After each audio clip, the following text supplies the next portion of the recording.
Okay, here we are. Yes. This is listen, I don't necessarily think everyone should smoke cigars, but when you're talking about The Sopranos for I don't know how long we're going to talk about it for, it just seemed appropriate to do it the same way that Tony would want to do it. Just sitting around the table. We had some nice food, had some cannolis. Now we're having a cigar. Some cannoli, some pasta, some gabagoo. We didn't have gabagoo. No, we didn't. Maybe next time. I don't know where to get it. Beats me, dude. But okay, so listen, everybody. I have finally finished watching The Sopranos. I know you're thinking The Sopranos ended in 2007 and you only just now finished it. Listen, I've been doing a lot since 2007, all right? It's been a while since I've gotten around to being able to catch up with everything. So, I decided to watch The Sopranos all the way through. My buddy Vogie is here with me. He also watched it from start to finish.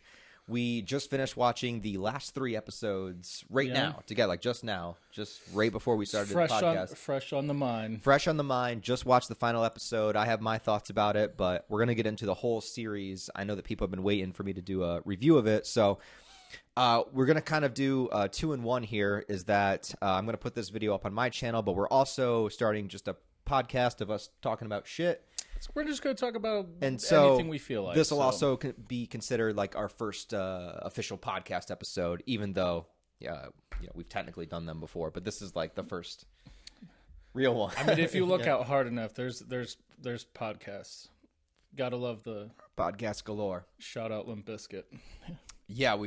But that's for another time. Today we're talking about The Sopranos, which of course is like one of the most critically acclaimed shows of all time. Always in the talks of being the best show of all time. If you go on Google or ask anybody on any social media platform, what is the best show of all time?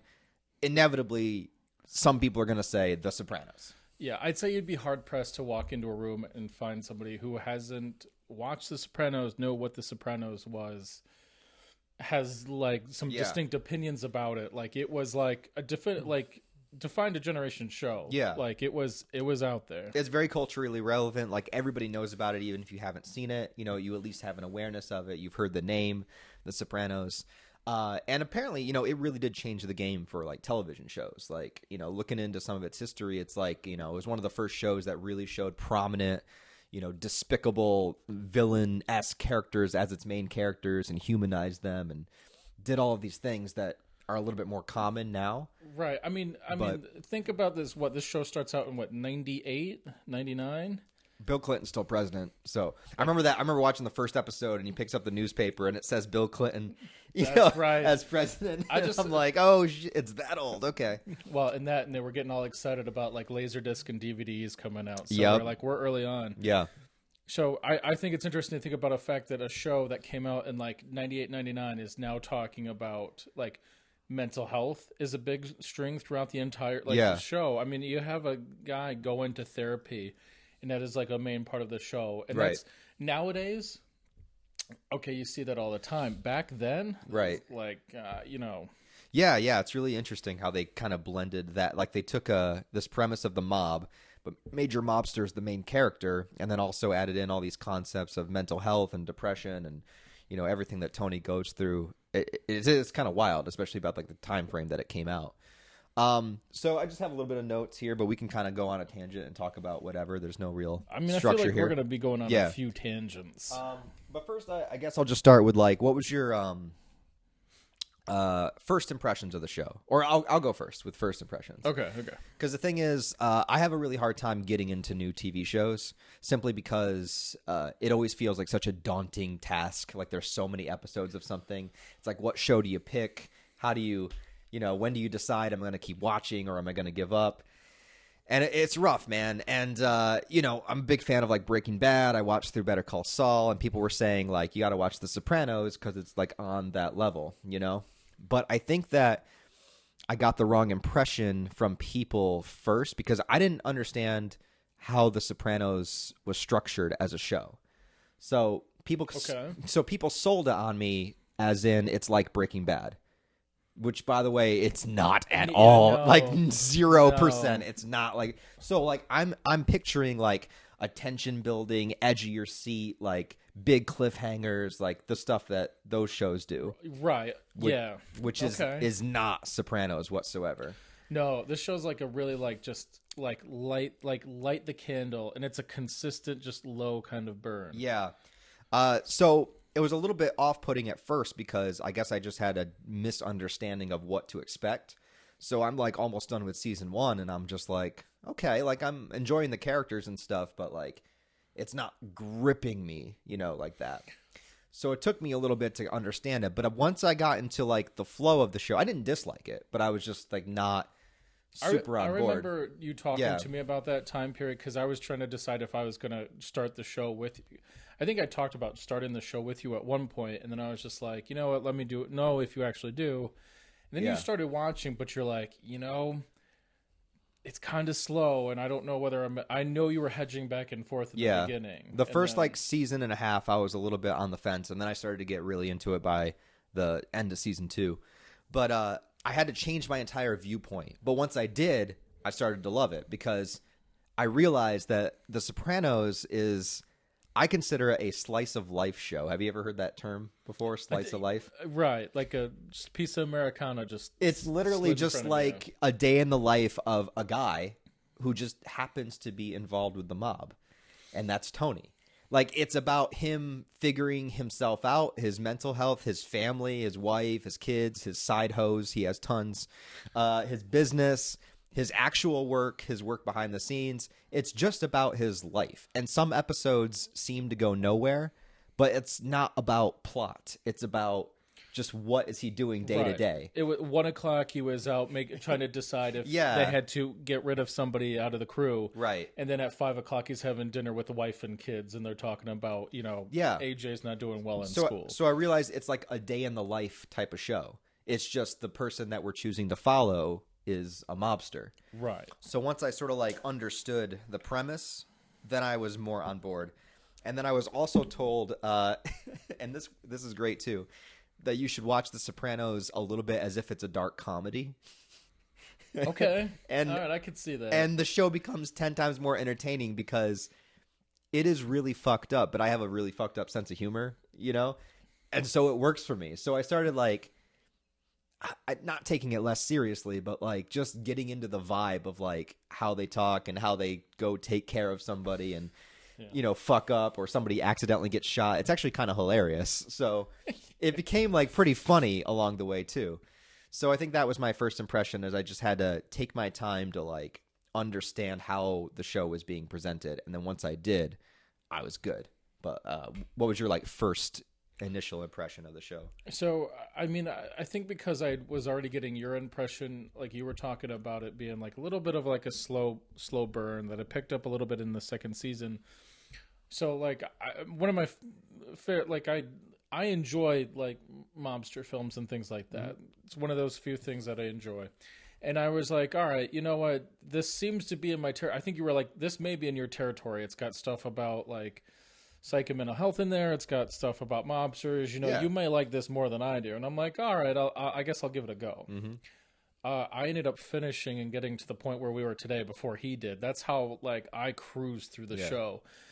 I could understand the slowness in the beginning. But like I kind of I got like really into, by the end of the first season, I was just like, all right, I'm in. Yeah. And then it was just cruising through the rest of the show.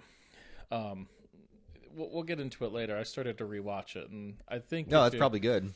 I think I think upon like a second rewatch. Now I'm only into like season 2 of me rewatching it back through again.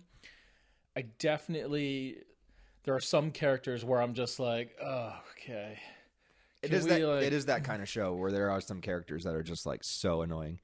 Right, and I kind of just want to get past those characters, or even just storylines. Maybe it's not the character himself. Some of the, it's just storylines where I'm just like, let's come on. Can we just get past this? Because, but then once it starts getting into its groove and I kind of understand what it's trying to say, then it just becomes 10 times more entertaining. Just kind of seeing what does a guy like Tony do day to day. And what kind of guy like that? What does he get up and have for breakfast? That's what you really want to know. For real. And it is that he's like a horrible person. Like, but like you are so enthralled by him. You know what I mean? Like, because it really makes you feel like it's like all the horrible like criminal activities he does and stuff is just his job. It's business, you know? So it treats it like that. So it's really just like a family drama show, but it just happens to have the mobster stuff. It just happens to be that, like, look, he's like every father. He wants his kids to do well in school. And, you know, every father, you know, tries to help out their kid when it goes through school. His way of helping may just happen to be, you know, getting the teacher's car back, or you know, going after one of the the soccer coach because they want him to hang out. Which that didn't turn out exactly. Or, you know, he has to take his daughter to look at colleges, and then he sees a rat, and he's like, all right, I just hang on, I'll be right back, you know, and he has to go kill him. I'm going to go drop you off for orientation. Meanwhile, I got to go take care of some business, you know? But it's not, it's just a thing. It's just what he does. It's just his job. Right. It's just, you know, it isn't, we can get into like specific, it'd probably be easier if we went through by like characters or seasons to kind of get into it. But I guess I'll also say, it's interesting how The Sopranos does its violence and kill scenes. I've noticed it was consistent through the whole show, is that every time something violent happens or somebody dies, it's very like quick. It's very quick and like real, and then it's done. Like you'll have a character that you've known for seasons upon seasons, and then their death scene comes, and it's just over. Like they just get shot, and it's just done. Right. You know, it's happened a few times like throughout the series, and I always notice that like, you know, you'll go through an hour-long episode and it'll be like 45 minutes of just character drama and stuff, and then somebody gets whacked, you know, and it's just then they're just done. They're just over, and they just never come back, and that's it. Right. You know, it's super quick. Depends on the character. Some do like come back in like dream sequences and things. Oh like yeah, that. yeah. But like, no, you're right. It is kind of that like. There is kind of this just going on like the regular episode, and then like it was like somebody's just like, oh, all right, we're 45 minutes into this episode. It's time for it's time for Johnny to go, right? And then like I guess spoilers. I guess if you guys haven't watched it, but I forget the name of the character, but the kid from like the end of season 3, the one that was seeing Meadow, he gets killed by Vito at the end of season 3. And it just comes out of nowhere, and then it's just done, and he's just dead. Right, because they go and hit the card game, right, and then he gets caught up in that whole shenanigans. I think that's right. I'm trying to remember the order of events, but basically, like the point I'm making is like, you know, they really are consistent about like the violence in it. Like in other shows, you know, it really builds up the tension. You're like, bump, you know, is this going to happen? Is this going to happen? This person's on the, you know, right. You're really kind of like. They did that with very select characters. Yeah. But it was very few and far between. But yeah, no, you're kind of right. It was just like if Johnny did something wrong. Mm-hmm. He's got an episode left, maybe, unless he gets out of town. If that. Like, it could happen at the 30-minute mark, and he's gone by like the 35th. And you're like, well, that escalated quick. Mm-hmm. I mean, the creep that kind of like says something to his daughter. Like, that guy. You're like, you're watching it, and you're like, we know what's gonna happen. But it was literally like that. Like 5 minutes later in the episode, he's just like, well, I gotta go handle some stuff. Yeah. All right. So do you want to go through it by character a little bit? And just kind of talk about. All right. So obviously we got to start with Tony. Yes. And James Gandolfini, rest in peace. First of all, he is no longer with us. He's obviously the best reason to watch the show. Like far and away, best actor on the show, best character on the show. Obviously, he's the main character, but like the complexity of Tony is done pretty fantastically throughout the series. It really makes you feel every type of emotion ever for Tony. Like there are moments where you feel sorry for him. There's moments where you are just like, I can't believe like what a piece of shit this guy is. There's times where he's just like. I don't know. There's times that you root for him. There's times that you are shaking your head at him. Like he runs the gamut. They definitely went all over the place with like his development, like character and like his emotions and all that. They didn't box him. Mm-hmm. They didn't put him in a box, you know. And what I liked about the entire show is you're watching him, and it kind of gets a little bit more into that towards like the end of the show. But the entire time, you kind of don't know whether. of course he could be experiencing like the depression and all these things, but he's also such just a manipulative person. Yeah. That you just don't know when he's manipulating you and when you like, when he's just, I don't think he knows half the time. I think that's just who he is. Right. Yeah. That's a fair point. He may. Yeah. Like there's half the time where he's trying to like make people feel bad for him and he seems like innocent in something, but then other times, where he completely dominates over somebody. But it's sort of like it sort of like just depends on where he's at the moment. It's like sometimes it's deliberate and sometimes it's not. He throws like pity parties for himself, but then he also has like genuine depression issues. It's crazy, right? He seems very like accepting and understanding in one moment, and then the next he's just like like not at all. Like he's just like on you about something that you did. Well, he's got like blinders on to life because like he's obviously he's incredibly racist. He's completely unfaithful to his wife. He's obviously a murderer. All these things, but he sees himself as like a family man, a provider, a businessman. Right. Even one point he says like he's a soldier, where like him and his crew, like it's not murder because we're soldiers, we're in war. Right. Yeah. It's like he justifies everything to make himself seem so okay, Right, and that like all of this is okay. Like this is just what we do. It's just a family business. We're just taking care of trash because we're in waste management. Right, waste management. Yeah. Yeah. Do we want to get into the next one on that list? There, Carmela. Carmela, I did not like Carmela. I didn't like her pretty much throughout the entire series. I'll tell you why. It's because unlike bringing this up to Breaking Bad again. Unlike, see, that's where you get in trouble, comparing everything to Breaking Bad. I know, but like, here's the difference, though, is that unlike Walt's wife in Breaking Bad, Carmela knew everything about Tony from the get-go. Before they even got together, she knew the kind of family he was involved with. She knew the kind of person he was. She is completely complicit in every aspect of it, and she went along with it so that she could enjoy, the spoils of the luxury and the house and everything and the riches.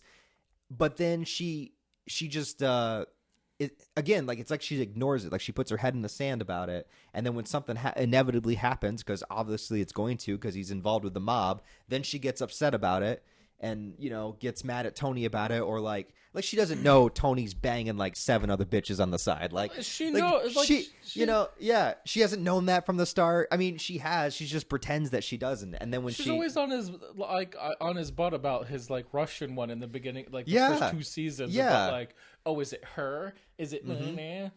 But then it's up until season 4 that she finally has enough of it. But it's like, I'm sorry, like I can't feel as much sympathy for her because she knew what she was getting into. It wasn't like, 10 years into their marriage, Tony decided to get involved with crime. Like, she knew what was going on, but she wanted the benefits of it. Right. I don't know. There was some, I didn't even really have a thought as to whether I liked that character one way or another. I was just like, oh, that character is just kind of there. Towards the end of the show, she does kind of get to a point where I'm just like, all right, and I think the other thing that kind of bugged me too is when they bring in the storyline with the priest. Oh yeah, yeah. And you never know. It's like 1 minute she's just like, there's this just odd tension with the priest, and then there's this like when oh dude, there's the whole scene where she's getting, what is it? I'm not religious, sorry. Like where she's giving communion. Okay. That was the most uncomfortable communion I have ever been a part of and witnessed. Yeah. Like what are we talking about here? There was, and you were just kind of like, I think I would have liked her character more if they would have gone with that. And those two would have just had some fun that night. I would have been like, now we're into some stuff. Because now, does Tony get mad at the priest? Does he find out? Does stuff go down? Yeah, that was just awkward to watch. Oh, anytime he's on screen, I'm just like, here we go. Yeah. Well, he's going to stuff himself with some baked ziti because, He wanted to stuff something. And multiple, because he started palling around with multiple characters towards the end. Like, he's like, I'll take it where I can get it. You know? Listen, man. All right. So what about Christopher? Okay. Christopher, man. Actually, I'm curious. Where like after everything that's said and done with that character, where are you landing with that character? I really wasn't a huge fan of Christopher for most of the series, because again, he's kind of like he kind of is his own worst enemy, where he wants something. He wants to be part of the crew. He wants to be what do they call the leader of the a head a capo captain? Yeah, he wanted to be a captain so bad, but like the man constantly like fucks himself over, like. He's got this whole side plot about him like wanting to make a movie and stuff, which I vibe with that because I like filmmaking and stuff, so I get it. But again, it's screwing up a lot of what he could possibly be involved with, with Tony and stuff. Not to mention the fact that he gets we have the whole plot line of him getting hooked on heroin and all that, screwing things up. Right. Not to mention the fact that he just constantly like beats the fuck out of his girlfriend all the time. Like, there's only so much sympathy I could have for. I know they're all villains. Like, I know they're all mobsters. Like, what is it? Oh, it's 7:30. Time to go beat up on my girlfriend. To Tony's credit, he never hit Carmela once ever. That's true. But Christopher constantly like beat the hell out of his girlfriend, and like, there's just so many times I can see that. I'm like, fuck this guy. You know what I mean? Like, I can't even. He's just I don't know. He just screws everything up for himself constantly. Yeah, I think that goes back to as far as he's got some storylines that I'm like, okay. And then there's other ones where you see that young Jon Favreau back in season 2. That was such a weird cameo. That was bizarre. Yeah, I know. When you get into the movie stuff, like I'm just like, can we go back to New Jersey? Right, yeah. Can we get away from this? And then like with me going back and rewatching the show while we were waiting to get together and do this, I was like, I'm watching where he goes to he gets acting classes. And by the way, like why can't I remember the character? Adriana, right? Adriana's his girlfriend, yeah. Right. Well, for most of the show. What a supportive person, even though she's getting like beat the crap out of. Supportive, gets him acting classes, okay? Because he's into this. I'm going to get him some stuff. Yeah. It's painful to watch, though. Yeah, actually, if we want to jump to Adriana real quick, she's kind of like she really is like the underdog of this show, because she is completely loyal to him. She was completely supportive of him.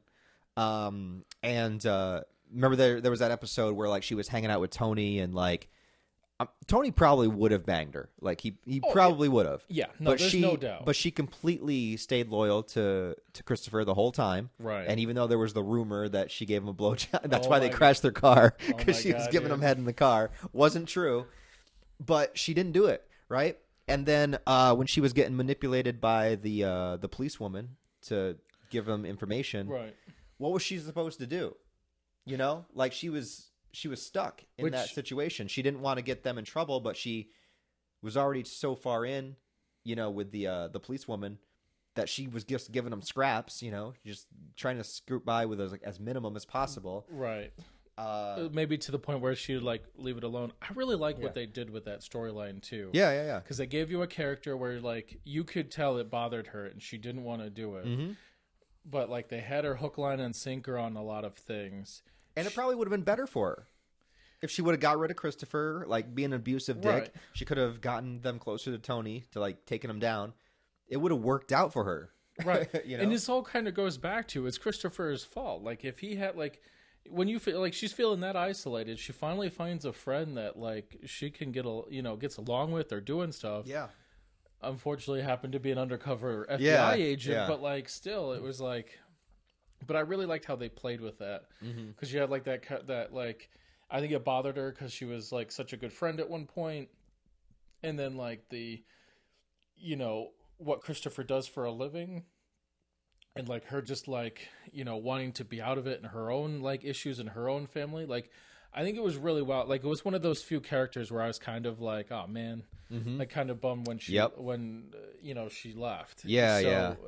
Because it just I think they just did a really good job with her storyline and her story altogether. Yep. And that was another death that, like, when it happened, it just happened and it was just done. Right. They just took her out, Hey, on the drive. Christopher is going up to this place upstate. And I knew that was bullshit. Oh, the moment, right. I saw some people because I rewatched that scene on like YouTube afterwards. Sometimes if it's a really good scene, because I was watching it on HBO, I'll like rewatch the scene on YouTube, and a lot of the comments were saying like they thought Tony might have been telling the truth, and I was just like, in what world? Like I know Chris had already had like his drug thing, so sure there's like a 10% possibility, but like I knew from the get-go like that was bullshit, man. I'm sorry, there's no. Yeah. People believe that he was actually upset. There was comments saying that, yeah. I'm sorry, but no, like it was pretty clear from the beginning that like there was no place upstate. Nothing had happened. Yeah. It was the one thing that I think they knew would get her to jump in like, oh, Christopher's hurt? Yeah. Like, we got to go make sure he's okay. And she thought about it for a moment, too. She was like, should I go? Should I not? And then she did, gone in the forest, unfortunately. All right, so who else do we got? We got Silvio. Yo, Silvio's a motherfucking G, man. Dude, I love Silvio. Silvio's awesome. He just does his job. That's why. He runs the strip club. He does what Tony needs him to do. Now, my understanding, he's Tony's number 2. Like he's like his consigliere. I don't mind my pronunciation of that, but I love Silvio because always he's just like anytime something happens and something's going on with Tony and there's issues, there's always that scene where he's just like he gives his opinion, and even if he's even if he's against whatever decision Tony's about to make and doesn't agree with, he's just like, I'll take care of it, Tony, no problem. It's like, all right, Tony, I don't know how I feel about this, but if that's what you want done, I'll do it. I'll take care of it. You know this. Every time I try to get out, they pull me back in. Like every time. Yeah. He was. I mean, I don't have anything bad to say about him. He was just dope. Dude. He was just that solid character. Like he's just a solid dude that's just supporting his friend in a business that's Yeah. All right, and then we have AJ. All right. How's this one for you? I might surprise you with this one. Is that I didn't mind him that much. His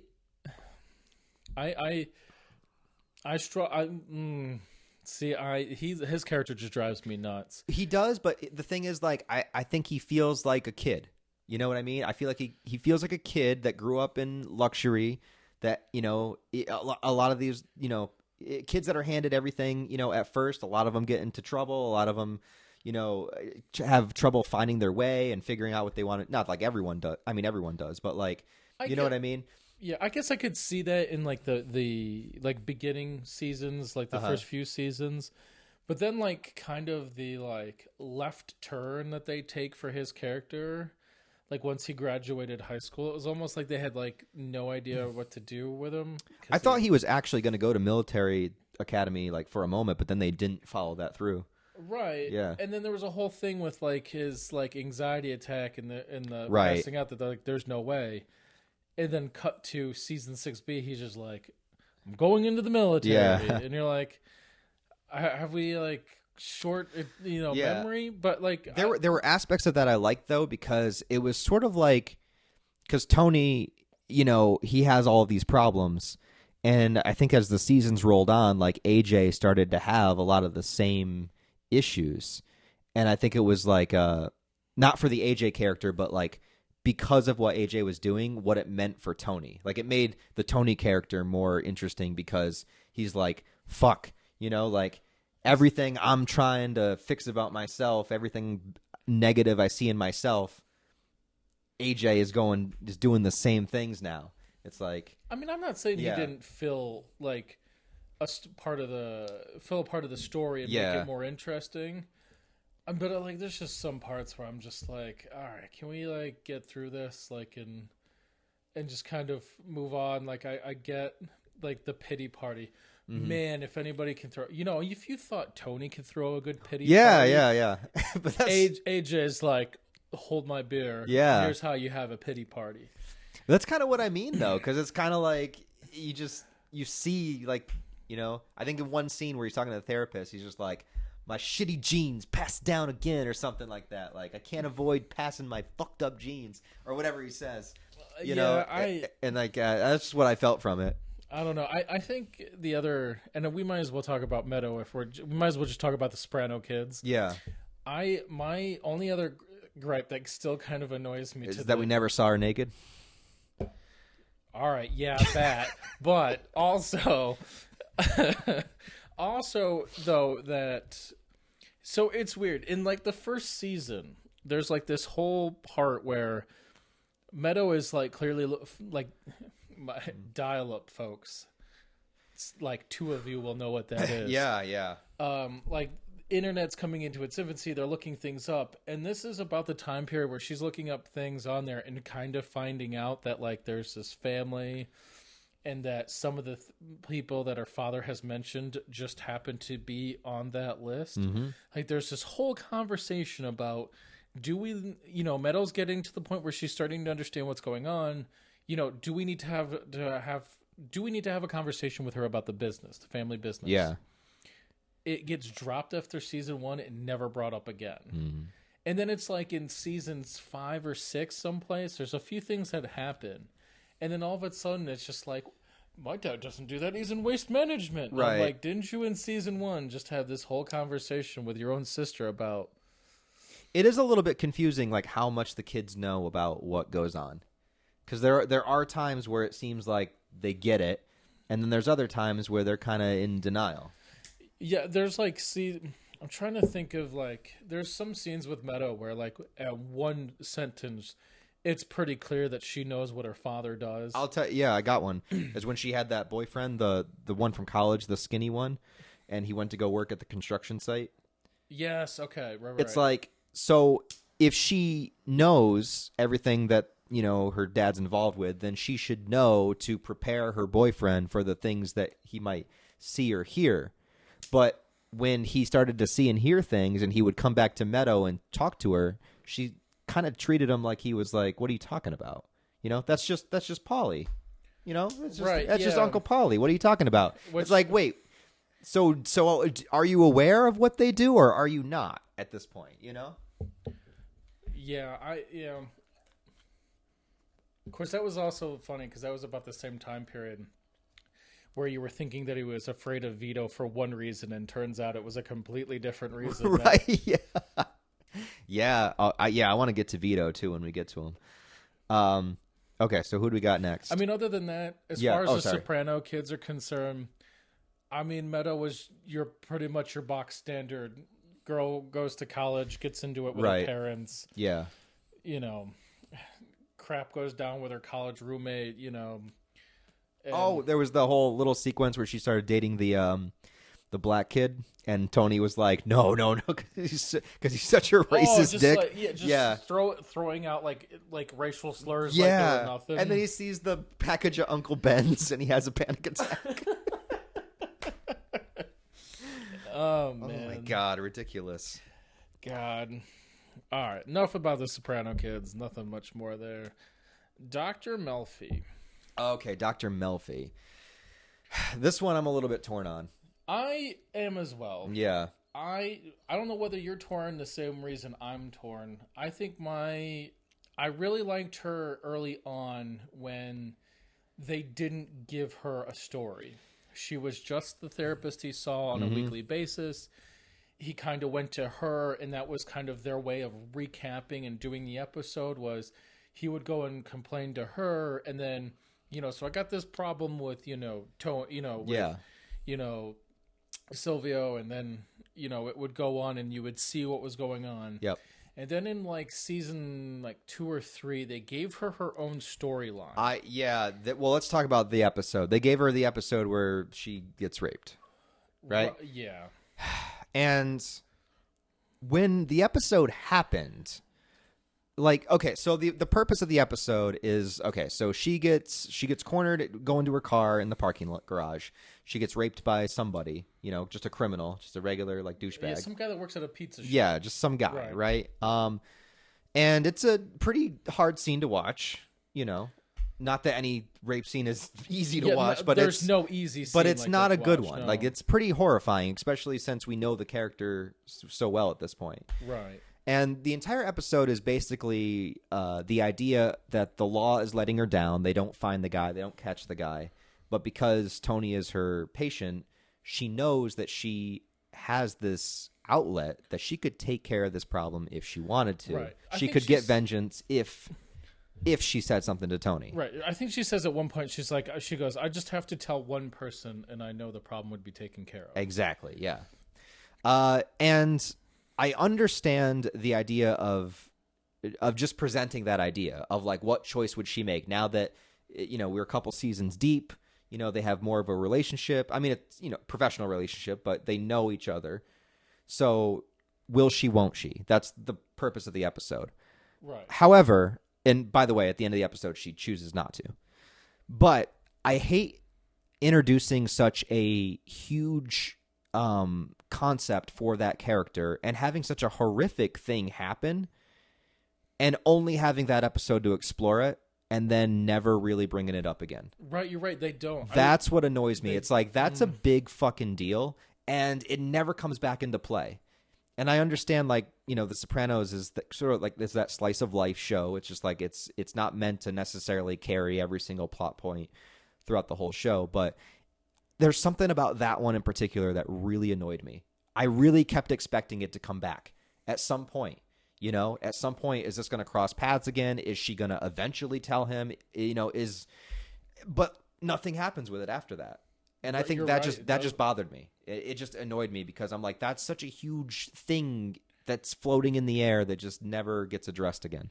I mean, unless we're supposed to presume that her going into therapy was as a result of all that. Which probably was, yeah. It very well could have been a result, but that also kind of felt like that was just ongoing, like, therapy that had been going on.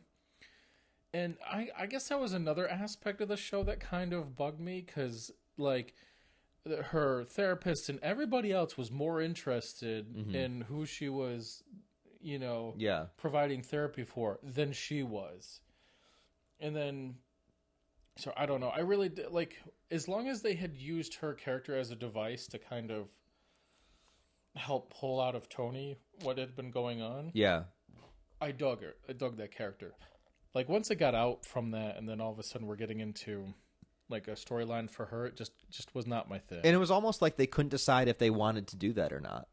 Because there would be a couple of episodes that would follow her. There's like one scene where she's like with her son or something, like they're having dinner. And I think they really laid into it like in like the later seasons because there was a lot of like parts where there was like no Tony therapy episodes, but there was Dr. Melfi. Yeah. Like, but then they stopped again.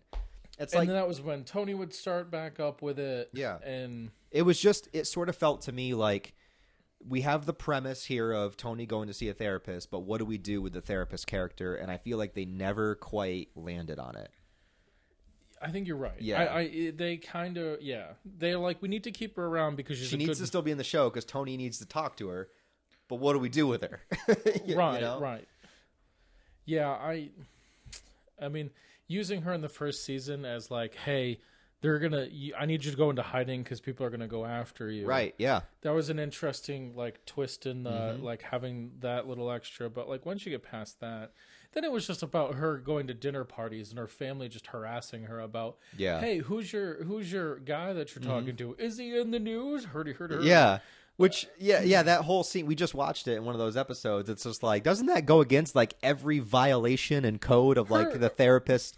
Like, what do they call it? It's not, it's, I was going to say OSHA. It's not fucking OSHA. No, it's not OSHA. Whatever it is, like. Either way, like her therapist completely like outs her at a dinner party. Yeah. As to, like, can't you get fired for that? Like, what the fuck? Like completely just unprofessional. Yeah. And the fact that he's such a fanboy of what's going on that like he's like, I think that's an interesting. Now that I think on it, like there's a whole dynamic in the beginning where he's like maybe like you're codependent on him and like you're the reason you're trying to force him to keep doing the therapy is because you need it more than he does. Right. Like you're dependent on him coming in. Yep. Cut to like a season or two later, and now he's kind of like. Have you talked to your case there? Like he seemed to be like so overly interested in what was going on with that case that you're like, come on, man. Like who's now really codependent on her keeping that case around? So I don't know. I didn't hate the character. I wish they wouldn't have given her so much story at times and kind of would have just kept her as that plot device, or to kind of, or picked a direction, like figure out what you're gonna do with her, because it just felt. And there was when Tony and Carmela were split up for a little bit, and Tony was trying to really get his therapist to date him. I thought that was gonna go in another direction too, and it never did. It just right. They could never quite land on what they wanted to do with the therapist character. I agree. Yeah. It was just all over the place. Also, for the end of the show, I really just kind of not... I think the point of the way that they ended it with the therapist was she had finally come to a point and realized what he was for what he was, and realized that the therapist that she was providing was not doing him any good, and that she needed to cut the dependency on having him in therapy. Yeah. So for her to, basically, quote unquote, pick a fight with him that morning and just end therapy. I get it. But it kind of, looking at it from that point of view, I could see why they ended it the way they did. But now, it kind of felt kind of empty, if I'm being honest. Yeah. It just kind of felt a little empty and just kind of like, that's it. Mm-hmm. There was no, I don't know. There's just no really expanding on it. Just kind of felt very empty. Yeah, and then she basically just tells him to leave, and that's it. That's her last scene in the show. Yeah. You never see her again. Yeah. All right. Well, I guess we can move on from that. We didn't talk about Paulie. Paulie. Paulie, dude. What a Paulie's a creepy dude. He's the older one in the group. He's obviously below Tony, but he's been around since Tony's dad's time. And so he has he's God, I don't even know how to describe Paulie. He's kind of temperamental. He's kind of that creepy uncle. He's kind of the creepy uncle, yeah, and he's very adamant about things, and he's also just as weird and neurotic about things as Tony is. He doesn't want to get involved with a lot of things. He kind of he wants everything to kind of just stay on the level. I don't know how to I don't know how to describe him. He's a tough one. Yeah. Him and Christopher went back and forth all the time. They really didn't like each other. Which I think actually leads to one of my favorite episodes is when him and Christopher are chasing that Russian mercenary through the snow. When they get stuck out in the forest. That was pretty good. I love that episode because obviously, when you put two characters together that don't get along, it's always good entertainment. It just reminded me, for whatever reason, them both of them just stuck in shivering in the vehicle for whatever reason, just kind of gave me Home Alone vibes. Right. The two burglars sitting out in the car trying to figure out what they're gonna do. That's just kind of what it gave me. And they're just trudging through the snow, and he gets his boot stuck, and then he has to he's my fucking foot's freezing off. And who knows what happened to that Russian guy, too? Did he die? Did he not die? It's another one of those things that we'll just never know. Yeah, it kind of just dropped off. You never, they just never went any place. Yeah. I completely forgot about the whole, the Russian girl with, no leg. Oh, no leg that was taken. Yeah, that was, Paulie was just, and I don't think you quite he always something about Paulie that kind of told you he's a little old school and just kind of a little some of the things you feel he means well, but they're just ultimately creepy. Yeah, very cringe. And then it was never more apparent that when they suspected Chris of where wasn't it they suspected that he was doing something, so they searched his apartment. Oh, yeah. And when he was on probation to be made. Yeah, and he pulled out Adriana's panties. Yeah, and sniffed them. You were like, what the... Yeah. And then they threw in that little storyline about him, his mom wasn't his real mom. His aunt was his mom. Yeah. Well, and I think it's interesting to think about, he's he seems to be one of those guys that's very these are the rules and these are how they're followed. Yeah. But then there's times where he doesn't even follow his own rules. Not when it comes to his own shit. He'll do whatever if it's just his own shit. Remember he killed that old lady? He smothered her with a pillow. There was an old lady. Oh, I forget who the character was. It was the person that was annoying his mom, in the nursing home or something. Fuck, I forget. Boy, I blanked out on that. There was one moment where he kills an old lady. That's what I remember. Dang. Yeah. Yeah, I don't know. I don't know. He's Paulie. That's kind of where I get to the end. When you want to wrap up what Paulie was just Paulie. He's just Paulie, yeah. He's just kind of... Okay, so then we have... Let's see. We'll do a few more. I jumped around. No, you're good. I think we're to Junior.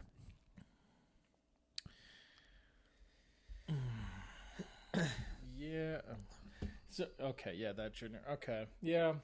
So Junior was really interesting in the first couple seasons. And then, I think what they did with him was interesting because essentially he was the head of this mob. Right. Until Tony took over. And then he tried to have Tony killed at one point at the end of the first season. Right, which gets botched. Yeah, which is crazy. I love the season finale of season 1, by the way, actually. It's one of my favorite episodes. Because that's the one where he puts the hit on Tony and Tony kills the two dudes. And I love at the end of the episode, they go to the restaurant with the cook. And, they're sitting around, and Tony says something like, you got to appreciate moments like this, because, one day you'll have your own families or something. And I think that it really, solidified the show for me, like, the idea of the show. Right. It's like all this crazy shit happens, but at the end of the episode, they're just sitting at dinner, and it's just like, you got to appreciate, the little moments. Right. And that's kind of like what the show is. You got to enjoy a good dinner every once in a while. Family dinner on Sundays, man. Don't be late. Exactly. But anyways, but Junior, yeah. So they have this premise with him where he's slowly falling into dementia throughout the course of the series. And it's kind of scary. Like, dementia is one of the scariest things I think that exists for us as humans. Like, I think it's really one of the most terrifying things to experience. You can't... Nothing like being in a constant state of wanting to try to remember or pull from memory, and it's just not there to pull from. And it also shows kind of like... It kind of reminded me a little bit of how The Irishman ended. Not that I didn't love that movie, but the ending of it and the ending for Junior is kind of like, you have this life of crime where you're the head of something and you're super important and you're the cause of all of this, money laundering and killing. But at the end of your life, you're just sitting in a nursing home and you don't even know who the fuck you are. Right. It's just that kind of like, wow, like that's for somebody that had such power and status in life, that's where you end up. And plus kind of like the complexity of like, not really complexity, but I don't know what word I really want, but like the fact that in the beginning episodes and some of the seasons, in order to try to get out of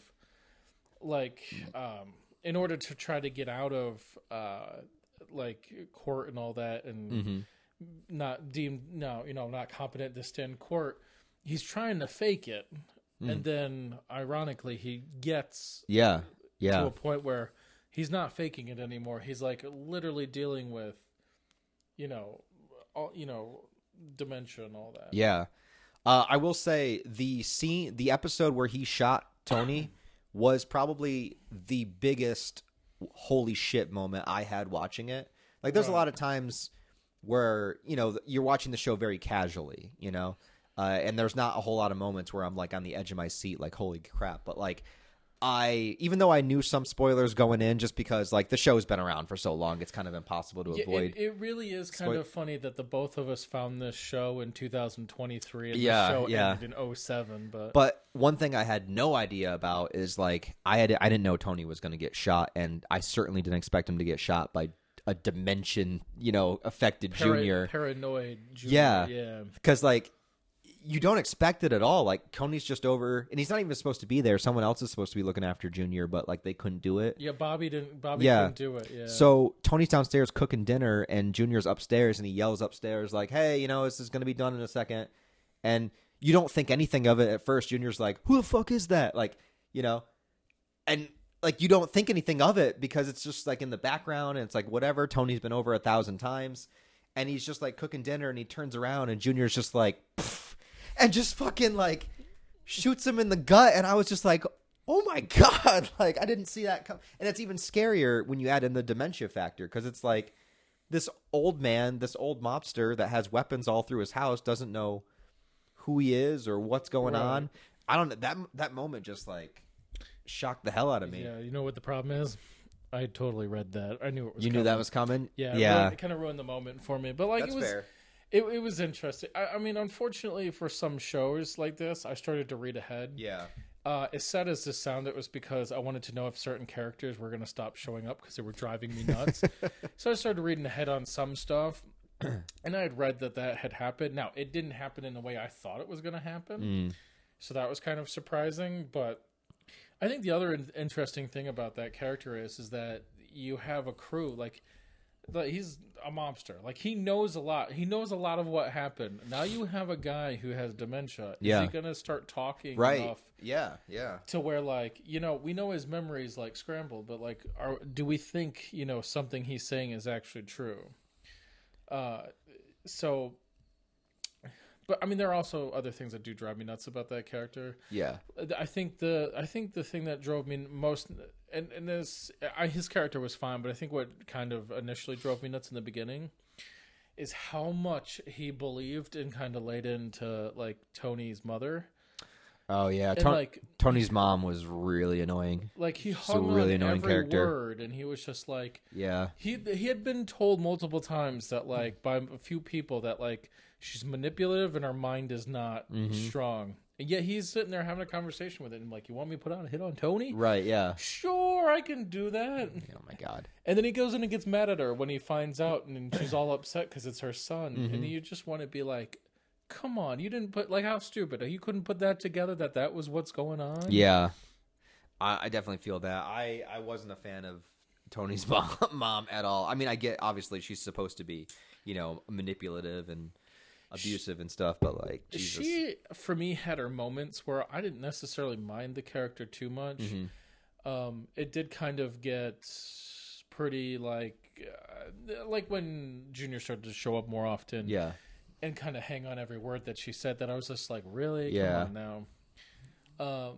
But I think the interesting thing, I'd have to look this up. My understanding is like, her character, like, she wasn't actually there for like that last scene of her sitting in that chair. My understanding is that was all put in post because the actress passed away. Right? Yeah. So I mean, it's interesting. I wonder how much farther they would have taken her. I wonder how many more she would have been in there.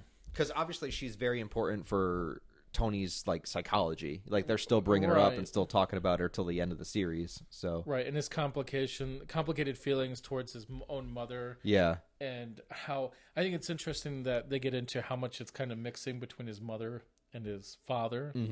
Like, some things that, like, anger that he would put towards his mother may have actually been his own father, and some of the anger that went towards his father was actually his mother. Yeah, but, yeah. Know. So I mean, that was interesting. Oh, there we go, Janice. Oh God, dude, Janice. Oh my God. When I said that I was trying to read ahead to find out if a character wasn't going to make it to the end, it was that character, because I could not stand that character. I couldn't stand her either. One of the worst characters to introduce, and then she doesn't go away. She comes in season 2 and she just stays for the whole show. You know what amazes me? And I thought she was out at the end of the season 2 because she with what happens, you know. I was hoping that when Tony's mother passes away, that like her character would kind of just disappear into the abyss along with her. Right, yeah. Boy, was I wrong. Yep, nope, that didn't happen. I have nothing to say other than I read ahead to try to figure out if she was no longer going to be in the show, because I was over it. Damn. All right, what about Bobby, who eventually she gets with? Janice eventually gets with Bobby. Yeah, I think it's interesting that they actually... Dude, that guy... I like that they kind of gave him... He's one of the few characters in the show that actually developed. Mm-hmm. Yeah. You know, because if you think about, like, Silvio and Paulie and some of them, they didn't really develop one way. Silvio was always number 2. Oh yeah, they were pretty much the same. Like 3 or 4. Like, there was always like, they didn't really have too much of an arc other than, you know, if Tony needed something done, they would handle it. I liked what they did with Bobby's character, where he starts out kind of as like just some underling. He was sort of like a comic relief at first. Like, yeah, very much. He was just kind of like a joke character. Like, people would pick on him, and there's the same episode with the Russian guy, and they had to go out and try to find Christopher, and he shows up in like the bright orange like hunting gear, and Tony just laughs at him like, "What the fuck? Like, what are you wearing?" And then I kind of appreciated about that. The man's prepared. No, he was. That's like the thing. He's just like it was like one of those moments where he felt like he finally got his calling. Yeah. And he's just like, I am on this. This is my thing. It's like, I'm ready. I'm good to go. I'm prepared. And then he just gets made fun of. But that kind of happens with every character. Like every character, no character is good, you know, to the other ones. Like when Christopher was dealing with his, you know, going through rehab and stuff, you know, they were always kind of coaxing him to drink, and Tony took him out and was like, just have a glass of wine. It's like enabling him, you know. Like every character, like when they would start to better themselves a little bit, everyone else would just rip them, tear them down, you know. Yeah. And then I kind of like that towards the end of the show, you know, with Chris gone and everything going on, that he's kind of stepped into that like 2-3 role. He's now, instead of being made fun of, he's now a part of like the planning for what's moving forward in the family and this and that. And then he takes the biggest grenade in history and takes on Janice as his new wife. And dude, mad respect for the dude, but I feel like that his character, he got screwed. They done my boy dirty at the end of the. Actually, if you think about it, Janice like went through a lot of people like connected to Tony. Like she had the guy in season 2, Richie or whatever, and then Ralph, and then fucking Bobby. That's right. yeah. Good Lord, yeah. She goes through them all. Yeah. Wow. Oh God. Yeah. But Bobby just wanted to play with his trains, dude. He just wanted to make some model trains together. Guy just wanted to enjoy his model train. Finally was in a position in life where he had enough dough to drop $8,000 on a new train. Yeah. My guy, the man liked his hobbies, you know? He was all excited about that, and then, like, just some dude's going to come in and ruin his day. Yep. And not with just, you know, not like a 2-tap and done. I mean, like, falling into some toys, man. Yep. He died how he lived, covered in trains.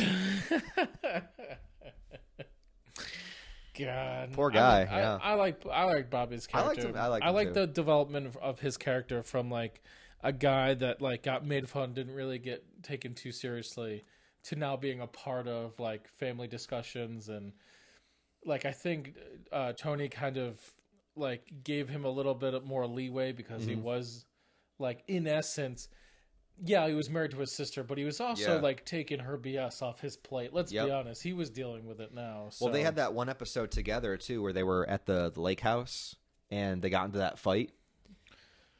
Yeah. I think that was a big turning point too, where he's just like, all right, you know what? He like, it was sort of like Tony respected it at first, but then at the end of the episode, he made Bobby go, you know, do the dirty work, like kill that one guy, just to remind him that like this is how it works. Yeah. You got the better of me in that little fight, but don't forget, I can basically make you do anything I want you to. Yeah, that's also another dynamic in the show, like the constant needing to make sure that we're aware of how the hierarchy works. Yeah, it's very important. Like after he got shot and everything, and then he's just like, you see him scoping in the room. He's like, all right, who's the toughest, you know, MFer in this room? All right, it's that guy. I'm going to go beat him up because he looked at me funny, and that was, you know, after he drove him into work that day. So, yeah, But you know what? All I'm going to say, final thoughts on Bobby. He was done dirty. Done dirty. He was done dirty. Who else should we talk about? We should talk about. We're kind of getting in towards like the Vito storyline. We need to talk about Vito, and we need to talk about Pussy. God, I missed that character. Yeah. All right. So we'll talk about Vito. So Vito, he's a fish. No. I'm sorry. That's Tony's words, not mine. So Vito, first of all, congratulations to Vito. He lost like 200 pounds or some shit. Dude was working. Yeah. Dropping weight, doing his thing. Yeah. Getting himself into some commercials for weight loss stuff. Like, he was doing his thing. He was. And then he was found at a gay bar or a gay nightclub. Which turns out in that world, definite no-go. Can't be doing that. It's just another one of those things of like... the backward ass, you know, thinking like, what would it matter? I mean, he was cheating on his wife, but like they all cheat on their wives, so like that's whatever. He just happened to be cheating on his wife with a dude instead of another chick, you know. Right. That's the only difference between him. He had a Gumar too. Like he had it all. Like, yeah, That's the only difference between him and Tony and Paulie and everyone else is that, he was just into dudes also. That reveal was kind of interesting, though, because, like, I don't know whether I necessarily saw that one coming. I just thought, because you had the whole thing with Meadows' boyfriend at the time, who was just like, I don't like that Vito guy. Yeah, yeah. And in my brain, I'm thinking the entire time, it's like, oh, well, yeah, he's in Tony's crew. You really don't want to mess with somebody in Tony's crew. And then it was kind of like this, oh, man, he's just trying to be a good dude. He's just, like, trying to take him to a game, trying to buddy up. This is going to be, could be a future, in the family kind of situation. And then cut to him being found in a gay bar, and you're like, oh. yeah. Oh, okay. Yep. So it actually is pretty, like, it's pretty sad when you think about it because, like, he didn't do anything wrong. Like he was good at he was good at his job. He was good at everything Tony needed him for. It was just the shame. Yeah, he was the top. He was Tony's top earner. Yeah, it was just like the shame of him being gay, which shouldn't even be a thing, but it was for them. Yeah, and so he runs away because he's afraid of like how they're going to respond. He winds up living in New Hampshire, like, well, having a good time. He's like banging a firefighter dude up there. So like, getting mustache rides. He's getting mustache rides. He's doing good, and then he makes the horrible mistake of coming back, and his death was brutal. He got killed by Leotardo or whatever his name is. The New York crew. Yeah, and that was another one of those deaths that just kind of came out of nowhere. It's just like he walked into his hotel room and then they like beat him down and like that was it. Right. Yeah, and it was also about the same time where Tony had been going back and forth the entire episode of like, because again, it kind of goes back to like Tony's got like his own issues and own things going on, but like there's a part of Tony that tries to be a good guy, and also it's business. Yeah, it's business. And he was a good earner, and so there's just like and this whole back and forth and like kind of complexity to it, and Tony's going back and forth the entire episode, and then like it cuts to him getting killed, and then you're like, oh, and then he was just like, yeah. So yeah, it was definitely. And he didn't get it easy either. Like he got like beat to death. He didn't get shot. You know what I mean? Like he was in the hotel room like getting fucking beat. He got beat to death, and then they did something to him with a baseball bat that I'm not gonna. Yeah. Get into, but he should have just stayed in New Hampshire, dude. Yeah, definitely should have just stayed in New Hampshire. Yeah. Pussy. I love talking about pussy. The character. Yeah. Me too, the man. Character. Yeah. Pussy was gone too soon. Definitely, I do miss his character being around. He was a good character. I kept thinking the actor was that fucking comedian guy that Joey Diaz, but it's not. It just looks exactly like him. Yeah. If you pull up a side by side picture, they look exactly the same. I'm trying where's. And they have like the same voice. Was he not in? No, Vincent. That's the actor. Vincent Pastor is the actor. Oh, you're right. He does look like, what's his name? Yeah, he looks like Joey Diaz. Yeah. I know who you're talking about now. Yeah. Yeah.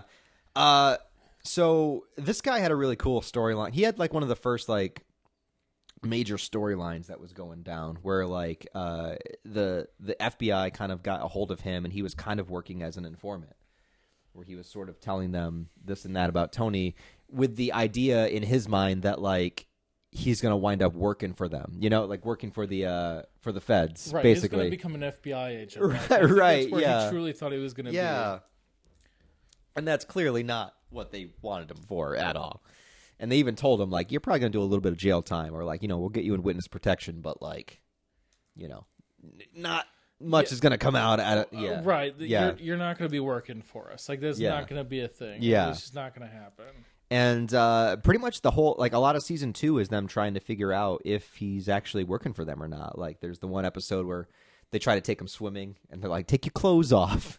He's like, I don't want to. He's like, why don't you take your clothes off? And, of course, the guy that they have to pull in, rope in to do that is Paulie. Yeah. And Paulie's just like, come on, let's get a spritz and have a good time. Yeah. Like, come on, take your clothes off. Just take your clothes off. I said, take your clothes off. It's just like, what the heck? Yeah, and then that was about the time period where they kind of throw you they throw you the bone, and they go after the other dude who's an informant.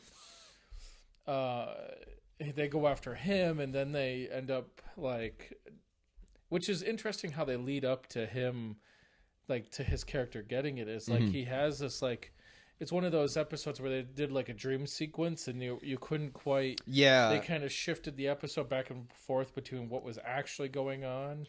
And like, I actually wanted to talk about the dream episodes because there's quite a few of them throughout the show. More so early on, yeah. And then they kind of gave a few dream episodes to Dr. Milfy there for a little bit. Mm-hmm. And then when Tony got shot and he was in his coma, there was that like was a interesting dream episode. Yeah, I really like that. But yeah, Pussy. Yeah, so he, they took him out on the boat and. He didn't come back. He didn't come back, man. Definitely did not come back. And even when they're throwing him in the ocean, Paulie like takes off his watch and puts it on. Like you're just like, that's your friend, dude. And you're literally like, it just kind of goes to show like they all talk about family and and unity and stuff. And it's like, but he crossed family. Man. He did. Yeah. You don't talk out of line about your own family. That's true. If Vin Diesel taught me anything, it's all about family. Family is important. Yeah, and therefore, you should repeat it multiple times.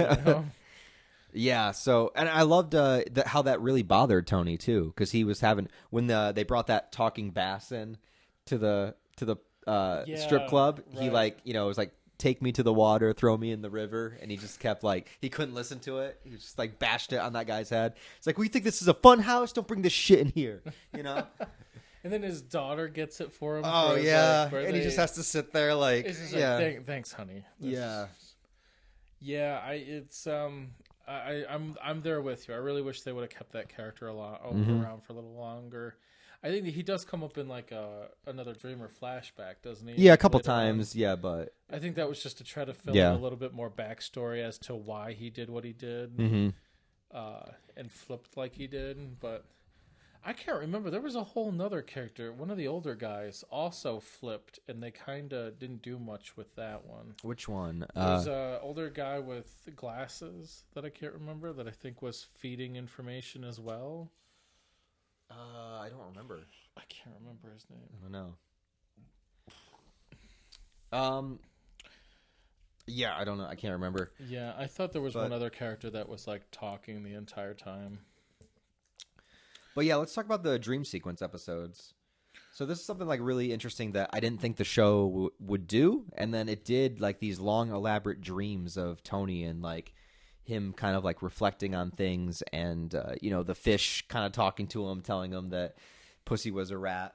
And then there was the whole dream sequence when Steve Buscemi's character showed up, the cousin. Right. There was that, and then of course when he was in his coma from getting shot. He had this whole elaborate dream of him as another person. And I remember when they first did it, I thought it was going into a flashback. I thought it was like a memory of Tony's. Right. But it was actually like a whole different elaborate like dream world. And one thing I noticed is that like in that dream, like Tony didn't have his accent.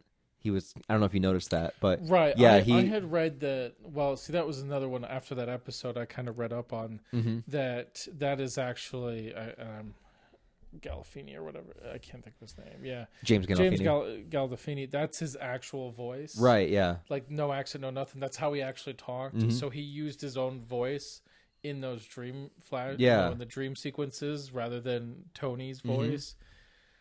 Which I think it was helpful. Which was interesting to kind of decipher, so you kind of had an idea when you were sitting in the middle of a dream. It was, yeah, and it was a lot of him, having this different identity, which I thought was interesting because, being the kind of man he is, he kind of lives a dual identity kind of life, and then it was all leading him to that big mansion, which was basically like the afterlife, like you got to go inside. And he has his briefcase that his information is him. And it's like, you got to leave that outside. You can't take that with you. Kind of like signifying like, you got to let it go. You got to leave your life here. Yeah. You got to go there. And I don't know. I really like that scene because it was just sort of like, it was just sort of like Tony, not just not accepting death, but like not accepting it, not being ready. And also like just that identity crisis. Like, who am I? Where you're wondering like at the end of your life, like, who am I? Like, who is this person? Like, right. I think it's also a bit of like he always struggled with like not legitimacy, but like taking. He's a business guy and wanting to have family and being able to make it legitimate at some point rather than because there's like the whole thing where they try to go into stocks and they go into their own way with stocks, but you kind of got this sense of like he wants to make it legitimate at some point, but never quite gets over the hump. And then you have this dream sequence that feels very much like, what if had I not gone into the family business? Right. Like what would have it been? Or maybe, also like kind of how he sees himself, maybe too. If he doesn't see himself as a villain, as the mobster Tony, he sees himself as a guy, as a working guy. He's just a working stiff. Like this is what he's doing. He's trying to make a living for himself. Yeah, and So I loved all those Dream episodes. If you ask me, I could have used 5 more Dream episodes. I would have watched 5 more Dream episodes throughout the series. Yeah, they kind of drop it towards the end of the series. You don't get it as much, but I think they also use that as a tool to kind of get into that. Like his mental wasn't quite where it was supposed to be. He's on medication to try to help him for that, but he's not taking it how he should. It's causing more problems than it's helping him at that moment in time. So I think that was a nice tool to kind of show that, like, he's not mentally right now. He's not doing well. Yeah. Which he never is. Like the whole show, he's never... Right, he's and every never time, doing well. And every time you think he's going to, like, he is doing well, like, it's just that it's always something small too. It's just like, it's like Meadow says something wrong, or like one of the things in the beginning was like when they're trying to pick college, and there's just like, oh, she's thinking about Berkeley, and she's this, and that, like some school, and you're just like, most people would be like, okay, whatever. Yeah. But that was like, he was having a good day, and then all of a sudden it was bad. Yeah. It was like. Or like he sees his son like sitting on his laptop laughing at something stupid, and he just like, what the fuck is this kid doing? Yeah, just like, That's just Tony, man. That is just Tony. I'm trying to think of any other characters that we haven't really touched on. I did like the music guy who had the horses. I'm drawing a blank on his name. That had the horses? Yeah. He was the guy that had the music. He had all the royalties from music. And then he had a house that had a whole bunch of the horses out that he liked to watch. He was okay. Yeah. He's also the old guy that Tony started to kind of use as a backup therapist when the therapist wouldn't take him back. You know who I'm talking about? Yeah, I'm sorry. Yeah, I'm starting to remember now. I liked his character. He was just kind of... I mean, he didn't do a whole lot. He's a very neutral character. Yeah. There was a few of those like that. Like, even people in his crew. Like, the guy with the glasses. What's his name? Yeah, the one that... I can't remember his name. He's probably up on that list somewhere, but... Yeah.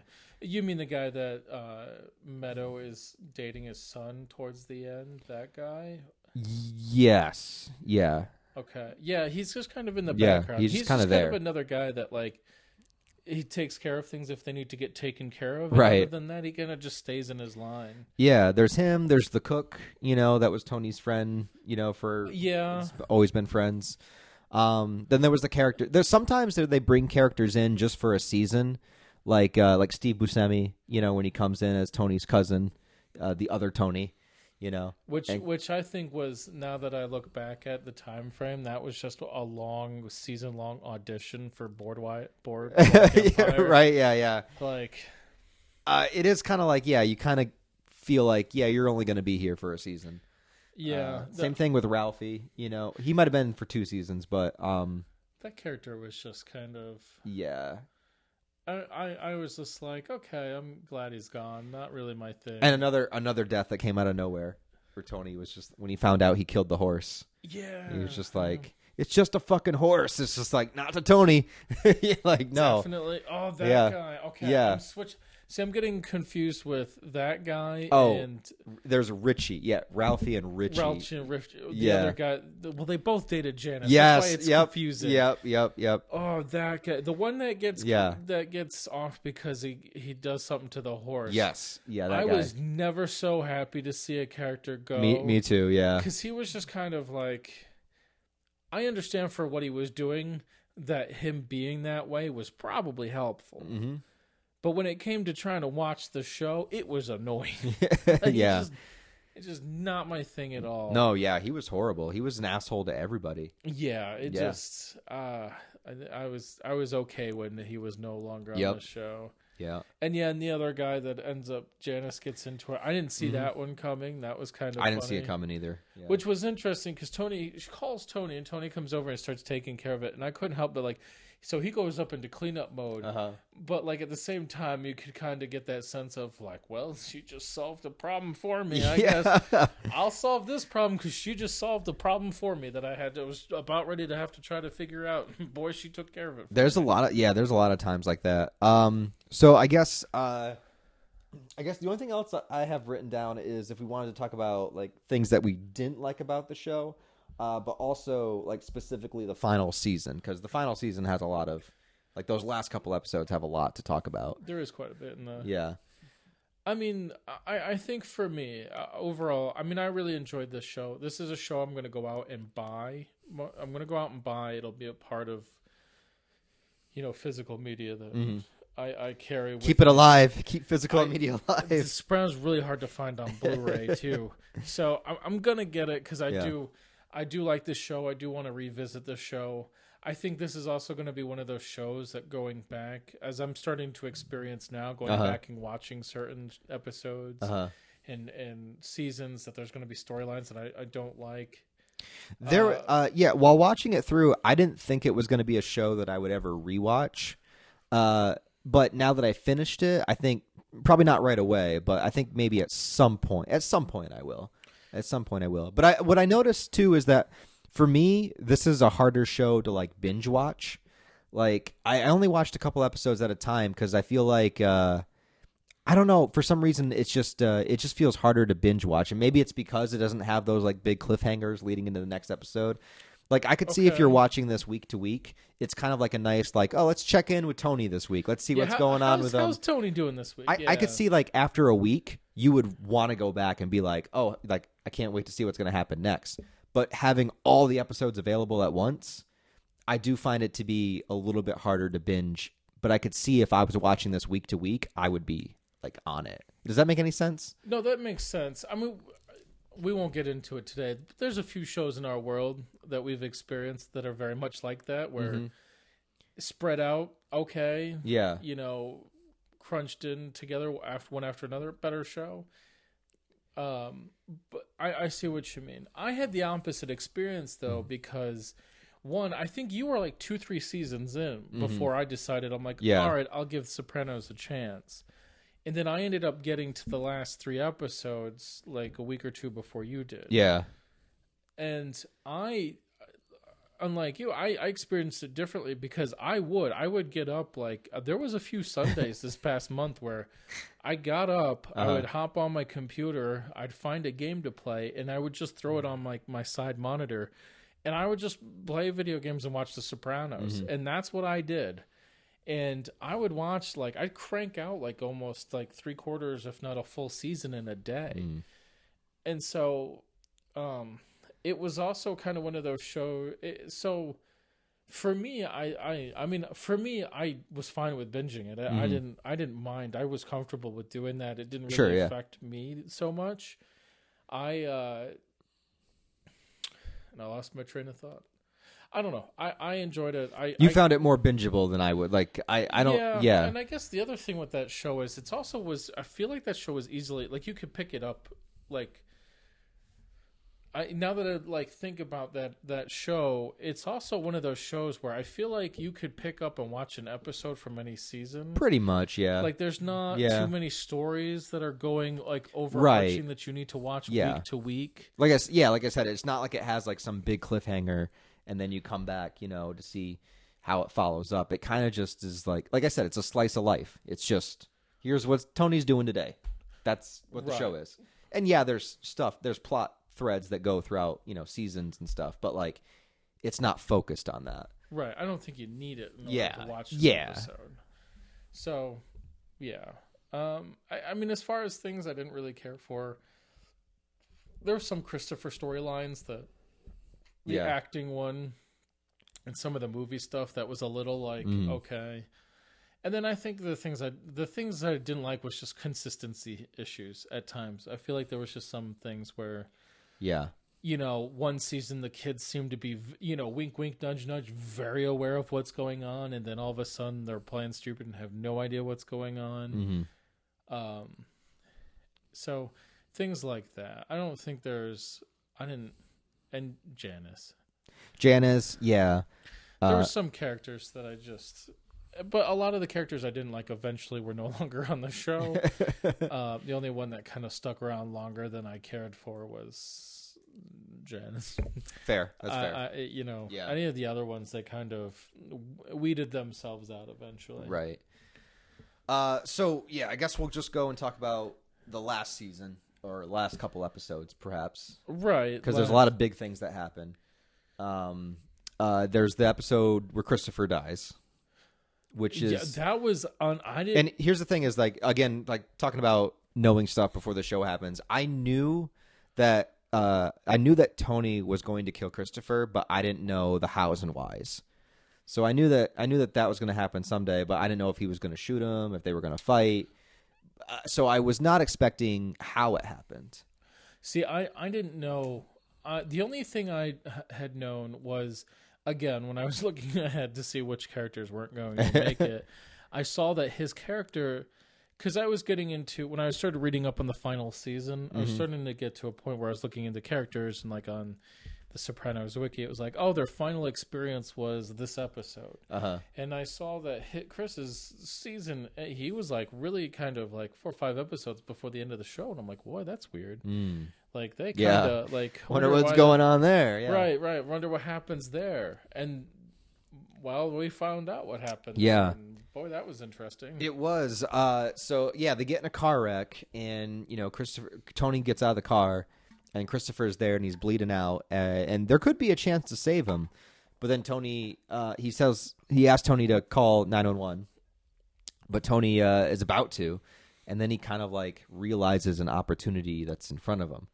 Whereas if he kills Christopher right here, people are just going to think he died in the car wreck. No one's going to know. One's none the wiser. No one's going to know. And he does it. And it's just, the moment when Christopher like realizes it, but he's too weak and he's bleeding out. He can't do anything. And Tony's face, he just kind of like, it's just so just straight to the point, And it's just so wild. Like I understand it from like Tony's point of view, because Christopher was such a wild card and he kept going on and off of drugs and he had like so many different problems, But which is an interesting dynamic, because there were times where Tony was just like, "Hey man, can't you get off that crap?" And then in the next one, it's just like, come on, man. Just have a glass of wine, like have a few beers, be normal, like it's ridiculous. So, yeah.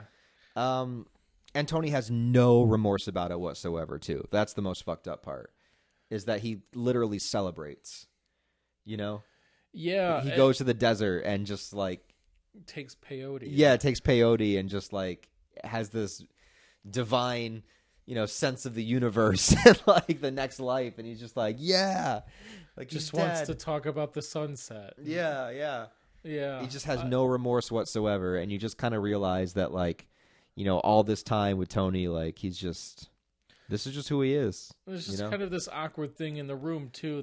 For the rest of the show, it's just kind of this awkward thing that just kind of happened. There. Yep. And you're just like, oh, okay. And everyone else is feeling bad. And he says, I can't remember any quotes he says, but throughout the episode, he starts to like be like, well, Christopher was doing this, and maybe it's better that this happened, and.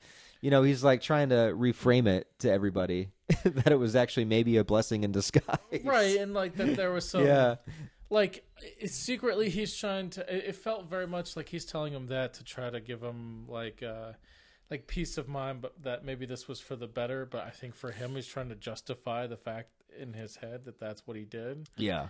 And so there's like this two things, and then it kind of got to a point where like everybody around him was kind of like, I wonder, kind of wanted to talk about it and see if it was okay. And Tony was just kind of like, let's just move on. Yeah. Very much like, let's put his picture on the wall and have the creepy cat stare at him all the time. The cat.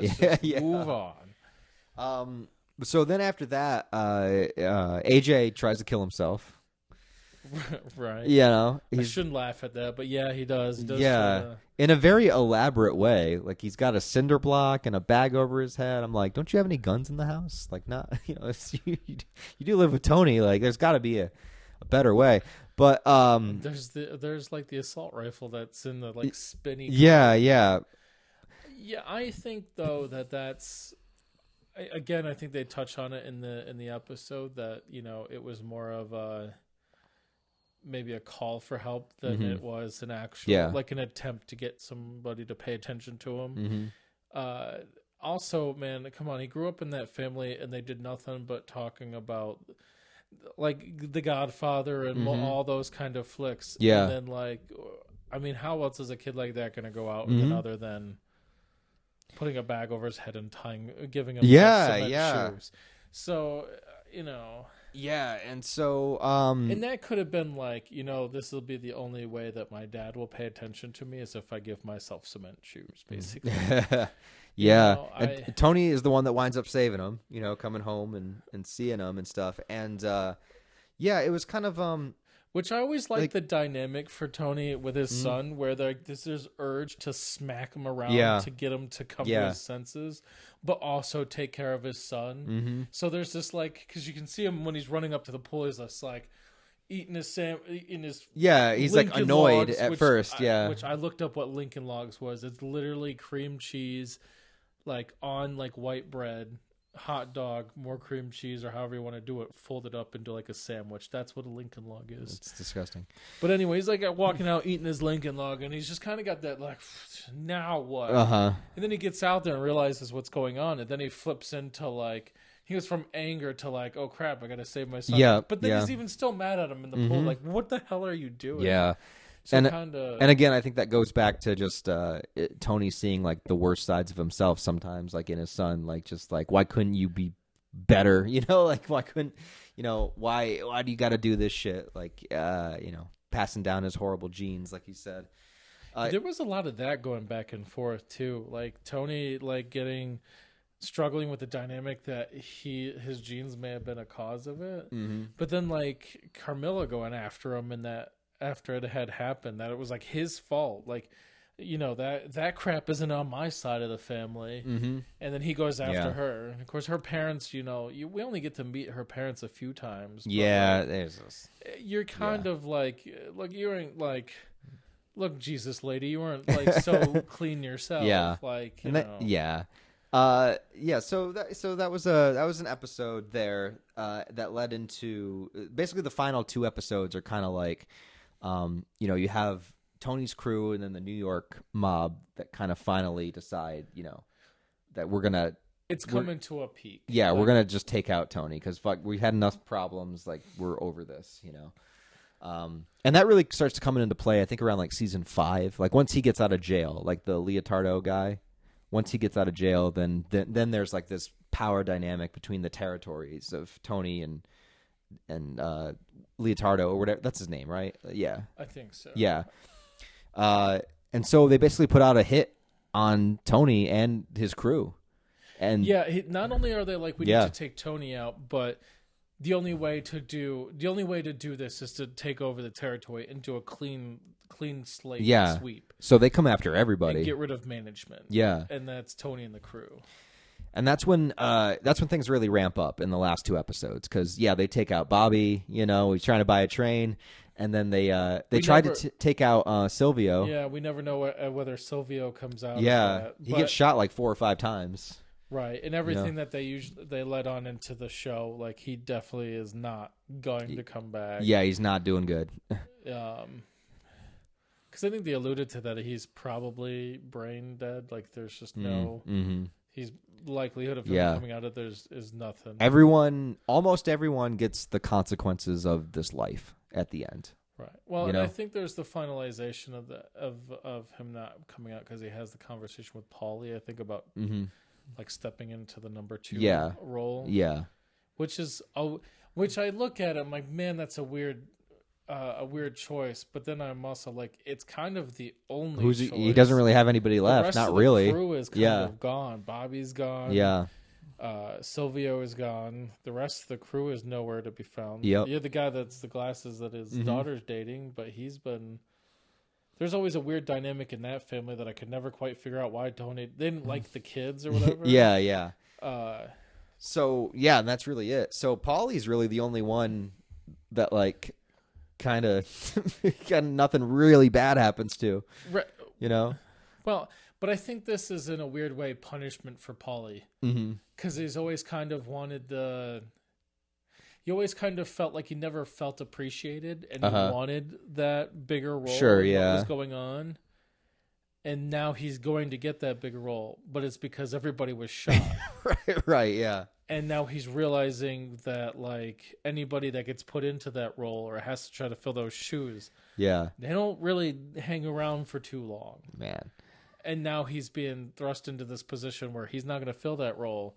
And it was a role that he thought he may have wanted in the beginning. He wanted to feel more appreciated. But now that he's got it, he didn't look thrilled at all. I think that happens to a lot of characters in this show too. Is that like they think they want something, but then when they get it, they realize that the cons that come with it they were only thinking about the positives.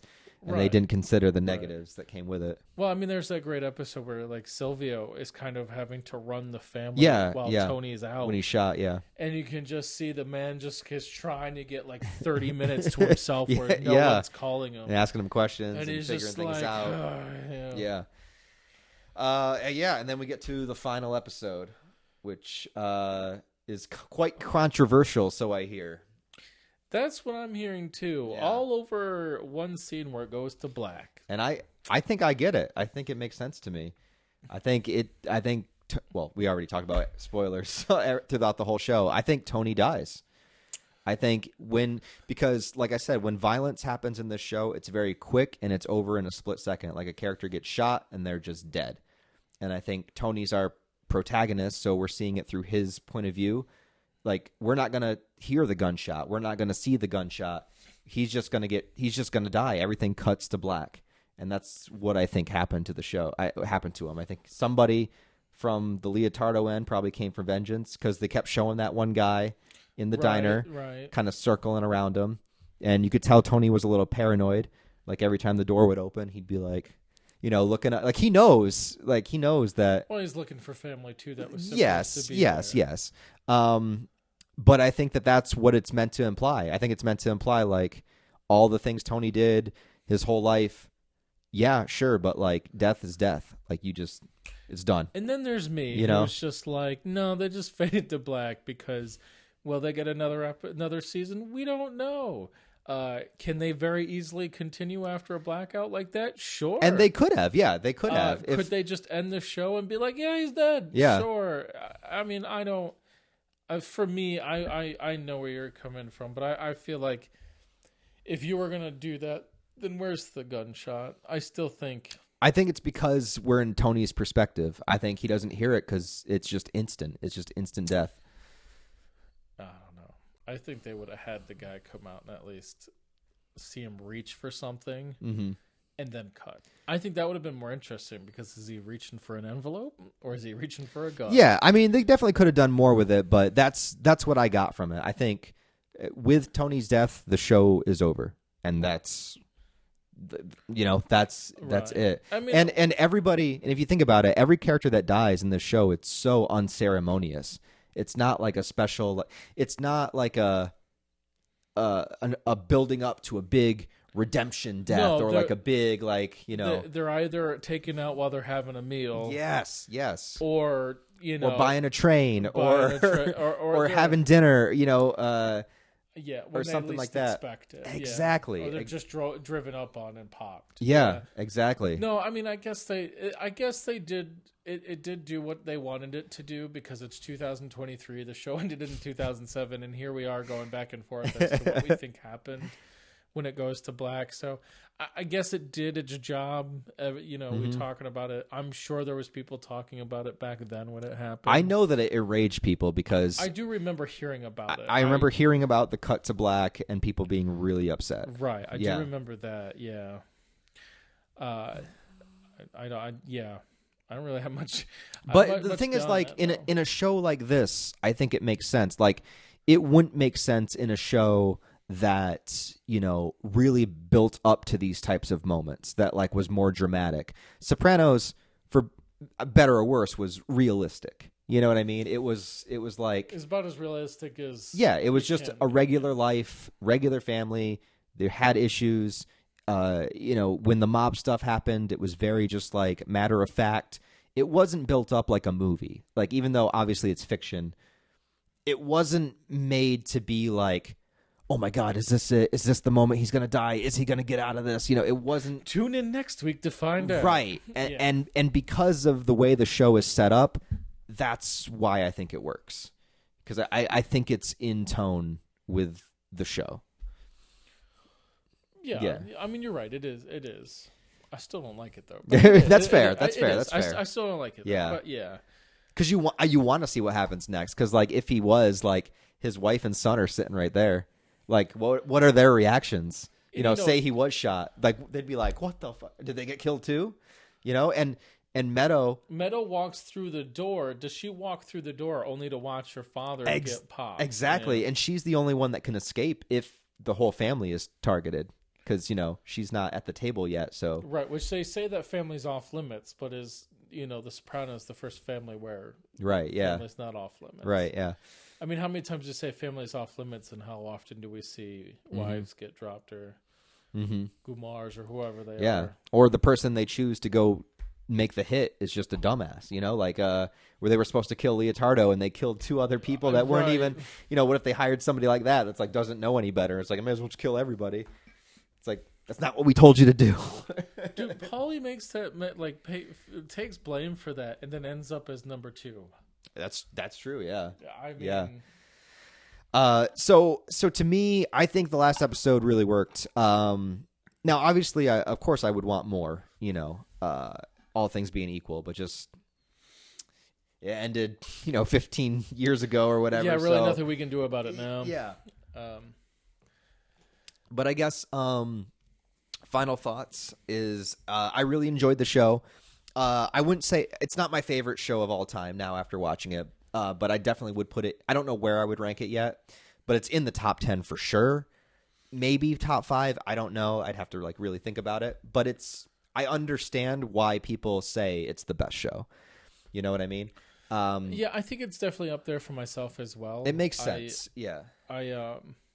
And there's just something really nice about I don't know how to explain. There's just something I really like about the show. It's just, that I can just watch a few episodes here and there and kind of move on with my world. It's also another one of those shows that I can watch and do other things while I'm doing. Mm-hmm.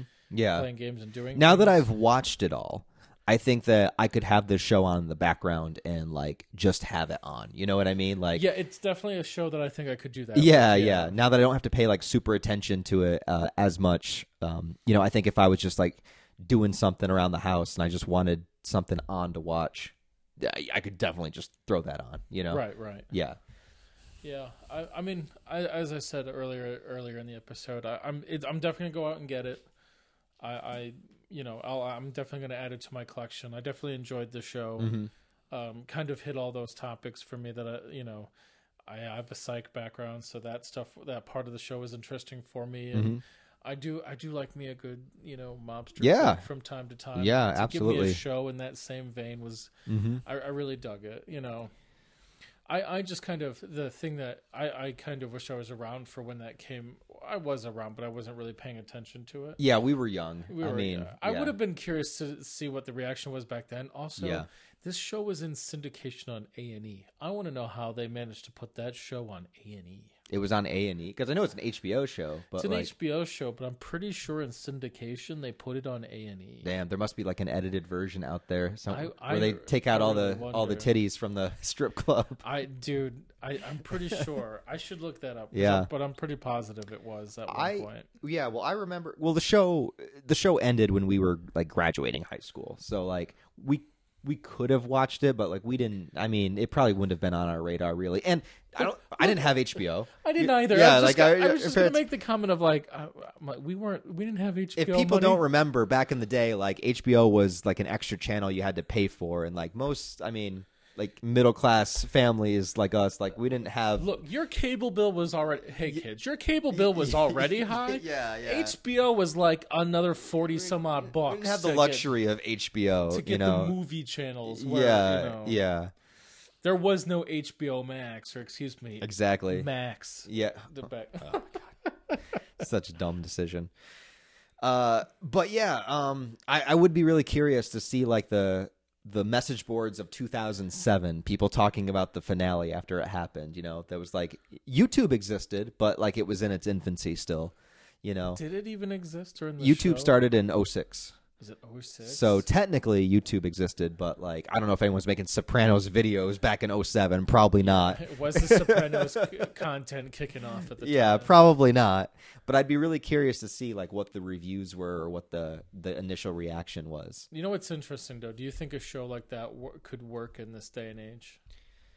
Well, yes and no. It's a little bit difficult to say because you could tell like a lot of shows after Sopranos have dealt with similar themes and dealt with characters that are into darker things. Like that's one of the things like I had to remind myself watching The Sopranos is like this is one of the first major big shows that focused on like villainous character, like truly like despicable people as our protagonist.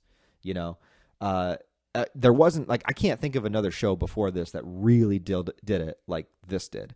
But since this show, obviously there's been other shows like that. You know, there's obviously Breaking Bad, Dexter, like shows that focus on like, you know, horrible people. So you could do another show like this, but unless it was just like every episode was 10 out of 10, I don't think it would stand out the way that this stood out. Right. If that makes sense. Yeah. Yeah, I mean, I was just gonna say I don't think you could. Yeah. I don't think you could. Yeah. I just don't. I don't think people would. You know, because watching it now, there's some things where you're kind of like, yeah, that was the time it was in. Mm-hmm. But I think the other interesting thing was just like some of the things you do see, you're like, oh man, they're excited over DVDs. Like, yeah. There's a Linkin Park song at one of the end of the episodes. And you're like, that's weird. And okay, all right, I'm gonna roll with it, but. They did incorporate a lot of like culturally relevant things into the show, which is fun to look back on. Yeah, you know, like music videos, and there's one they're playing N64, you know, in one episode. Yeah, early on. Right. I think he's got an Xbox. Yeah, he's got like a newer Xbox towards the end of the show. Yeah. They do stuff like that throughout it. Huge deal when they got like the flat screen TV. Oh yeah, that's what's great because Tony's supposed to be like super rich and everything, and in season 1 he has like a big box TV, and it's like normal. Like nowadays you'd have like a giant like 70-inch plasma or something, and like back then it was like. But in every house, like even in his bedroom, he's got like a white pedestal with a CRT TV on. Right. Yeah. And you're like, all right, I get it. Yeah. But yeah, I'm. But yeah, that's The Sopranos, man. So that's kind of our Sopranos in a nutshell. Everyone was asking me to talk about it, so I don't think I could get any more in depth than what we just did. I mean, we talked about every character, overarching plots, episodes. I mean, you guys want a Sopranos review? I hope I delivered. We're here. We're smoking cigars. We're eating pasta. Yeah, it was good. Good time. Good times are had by all. Yeah. But yeah, thanks for watching, guys. We appreciate it. And don't forget to, like, comment, subscribe, talk about your favorite Sopranos moment, episode, or character down below. And we'll just have a discussion about it. And hopefully there's going to be more of these kind of long-form podcasts Yeah. to come here in the future. Yeah, It'll be on a separate thing. Yeah, we'll let you know. I'll let you know what channel it is when we get it all up and running and stuff, and then we'll have you subscribe there. What he means to say is I have a lot of work to do, and I need to get it up on the second channel before we start doing more of these. But I'm going to get there. Hey, there's no rush, man. Just do it when you can, and then we'll do more episodes, and maybe we'll do more like this where we'll cover a TV show, or maybe we'll do just other things. You know what? Throw in the comments. Throw down some things you think we should talk about. Yeah. Idea or podcast things that he should force me to watch, and then have to have a conversation with him about. Like I know what I'm talking about. I could do that. I know, and you probably enjoy yourself, but yeah. Right. Well, we'll figure it out. But yeah, thanks for watching, guys, and I guess that's it. Later. Sweet.